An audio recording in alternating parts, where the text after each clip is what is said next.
My girlfriend said, I need a break. Then I saw her at a hotel with my best friend. The words hung in the air of our apartment, a toxic mist that I was forced to breathe in. I just need some space, Alex. A week, just to think. Sarah's eyes were glistening with unshed tears, and every fiber of my being wanted to reach out and hold her, to take back whatever I had done to cause this. I replayed our last few weeks together, searching for clues, for a crack I had missed. There were the late nights at work, the distracted conversations, the phone she'd quickly flip over. But I'd chalked it up to stress. I trusted her. I told her I understood, my voice a hollow echo of itself. I wanted to be the supportive boyfriend, even as my heart was cracking. The first 24 hours were a blur of silence. The apartment felt enormous without her laughter, her presence. I existed in a state of suspended animation, jumping every time my phone buzzed, hoping it was her. It never was. On the second morning, the silence became deafening, a physical weight pressing on my chest. My sister, Qley, called. She heard the despair in my monosyllabic answers and refused to take no for an answer. She insisted I get out, help her pick a birthday gift for our mom. I reluctantly agreed, the thought of pretending to be normal feeling like an impossible task. I met her downtown, the bright sunlight and cheerful crowds a stark contrast to the gloom inside me. I moved like a ghost through the busy streets. Qley steered me towards an upscale jewelry store, chatting animatedly about sapphires or emeralds. I just nodded, my eyes not really seeing the glittering displays in the window. My gaze drifted absently across the street, landing on the elegant facade of the Grand Marquis Hotel. And then, my entire world stopped. There, by the valet stand, was a familiar laugh I'd know anywhere. Sarah. Her head was thrown back, a genuine, joyful smile on her face, a smile I hadn't seen in weeks. My breath hitched. Then I saw the hand on the small of her back, a familiar hand with a watch I'd complimented 100 times. My eyes traveled up the arm to the face of the man leaning in to whisper in her ear. Mark. My best friend, my brother in everything but blood. The air was sucked from my lungs. It was a physical blow, a sucker punch to my soul. I stumbled back a step, my hand reaching out blindly for support, connecting with the cold glass of the storefront. Qley followed my frozen stare.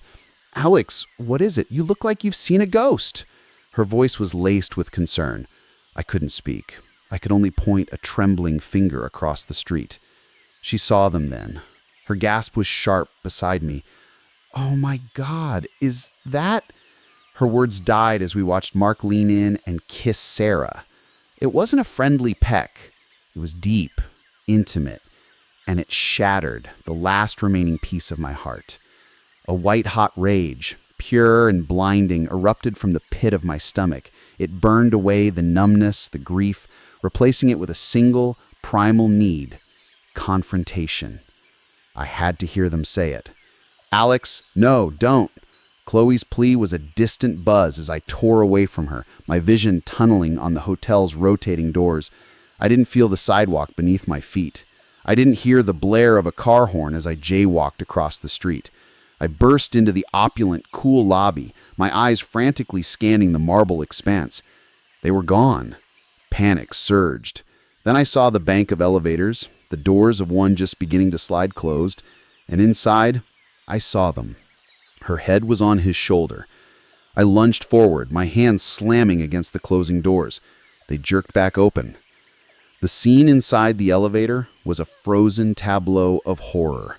Her head snapped up, her face morphing from contentment to sheer, unadulterated terror. Mark's eyes widened, his mouth falling open. The silence in the elevator car was heavier than any I had ever experienced. It was thick with guilt and shock. I just stood there, blocking the door, taking in the two people I loved most in this world. I didn't yell, I didn't scream. All the rage condensed into a cold, sharp point. My voice, when it finally came, was terrifyingly calm, a low whisper that didn't sound like me. Hi, Mark. Having a good break, Sarah?" The color drained from both their faces. Sarah started to stammer, "Alex, it's not... We can explain." But I was already done. I'd seen all the explanation I needed in their intertwined hands, in the intimate way they stood together. I took a step back, letting the elevator doors slide shut, cutting off their panicked, pleading faces. I stood there for a moment, watching the floor numbers above the door begin to climb, taking them away from me. The fight drained out of me as suddenly as it had arrived, leaving me empty, a shell. I walked back numbly through the lobby, past the curious glances of the staff, and out into the too bright sun. Qley was waiting for me on the sidewalk, her face pale and worried. She didn't ask questions. She just wordlessly took my arm and led me to her car. The drive home was silent, filled only with the roaring in my ears. I walked back into my empty apartment, the scene of the crime where this nightmare had begun just 2 days prior. The silence was different now. It wasn't just the absence of Sarah, it was the presence of a profound, devastating betrayal. I collapsed onto the couch, burying my face in my hands. The images played on a loop behind my eyes. Her tearful request for a break, his supportive clap on my back just last week, their kiss, their terrified faces in the elevator. Hours must have passed. The light outside faded from afternoon gold to evening purple. A key turned in the lock. It was my mother, holding a stack of old photo albums, her face soft with concern. Qley must have called her. "Hey, sweetie," she said softly, sitting beside me. Qley told me, "I'm so sorry." She placed the albums on the coffee table. I thought, maybe we could look at some happy times. Remember who you are outside of this? I didn't have the heart to refuse her. She opened an album, its pages brittle with age. It was from my childhood. Birthday parties, vacations, Christmases. She pointed at a picture of me on my 10th birthday, covered in cake, beaming at the camera. And then my blood ran cold. My eyes weren't on my own joyous face, they were locked on the background of the photo. There, standing by the grill, was my father. His arm was draped comfortably around the shoulders of a woman who was laughing up at him. It wasn't my mother. The woman was familiar, strikingly so. She had Mark's warm eyes and his same bright smile. It was his mother, Linda. The casual intimacy in their posture was not that of old family friends. It was something else. A sickening feeling began to uncoil in my gut. I grabbed the album, pulling it closer. I frantically turned the pages, searching for more. There was another picture from a summer barbecue, my father and Linda sharing a private joke, their heads close together.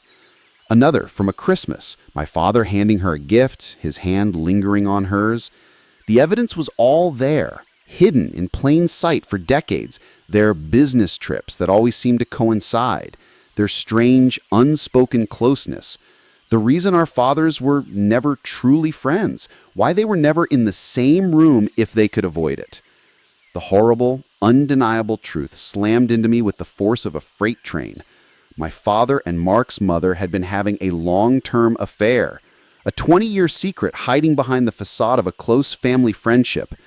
And then, the final, devastating piece of the puzzle clicked into place with a sound that echoed in the very core of my soul. The reason Mark and I had always felt like brothers, the reason people sometimes said we looked alike, the reason for the unbreakable, inexplicable bond I had felt with him since we were kids. It wasn't just friendship. It wasn't just camaraderie. The man I had called my best friend, the man who had just stolen the love of my life, wasn't just my friend. The terrifying, life-altering truth was that Mark was most likely my half-brother. The betrayal was no longer just personal. It was a generational curse, and my entire history, my entire identity, had just been rewritten in the most painful way imaginable. I was left alone, in the silence of my apartment, with a truth more shattering than any breakup.